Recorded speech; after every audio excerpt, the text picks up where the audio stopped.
zaken doen in Suriname gaat nog niet zo vlot als wij misschien gewend zijn. Dat komt omdat er jarenlang door de overheid niet is geïnvesteerd. De huidige regering heeft dat in 2020 omgegooid. Die zijn echt met forse kracht gaan inzetten op het versterken van het ondernemerschap, ondernemingsklimaat en het investeringsklimaat. En de Nederlandse overheid ondersteunt Suriname daarbij. En natuurlijk is misschien nog de initiatief van Aruba om hier een handelsmissie te kunnen voorbereiden en ook executeren. Nog van grote lef, zouden we maar zeggen? Nou, ik denk dat dat niet alleen van lef getoont, maar ook van ondernemerschap. Aruba heeft in het Caribisch gebied een grote voorsprong in bijvoorbeeld de financiële sector, een sterk bankenwezen. Aruba heeft een grote voorsprong in de toerismesector.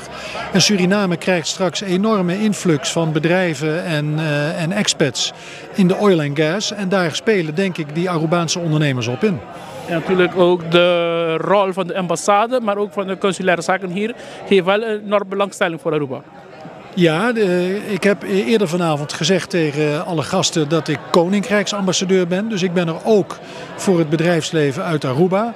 En ik sta hier dan ook met trots als koninkrijksambassadeur, omdat dit voor mij de eerste keer is dat ik een delegatie onder leiding van een koninkrijksminister met mensen uit het bedrijfsleven, in dit geval Aruba, mag ontvangen. Naast alle uitdagingen in Suriname is Suriname wel een unieke plek in de wereld wat betreft nog mogelijkheden om te investeren. Ja, maar niet alleen dat. Het is een unieke plek omdat ik mij hier bevoorrecht voel. Ik ben de enige ambassadeur van het Koninkrijk die zijn werk helemaal in mijn eigen taal kan doen. Zelfs mijn collega in België moet de helft in het Frans doen. Dus dat maakt het heel speciaal. En als je dat dan afzet ook tegen Aruba, Curaçao en Sint Maarten, de Caribische landen van het Koninkrijk. En daar hebben we toch met z'n drieën een hele belangrijke en historische relatie met Suriname. Dat maakt het speciaal.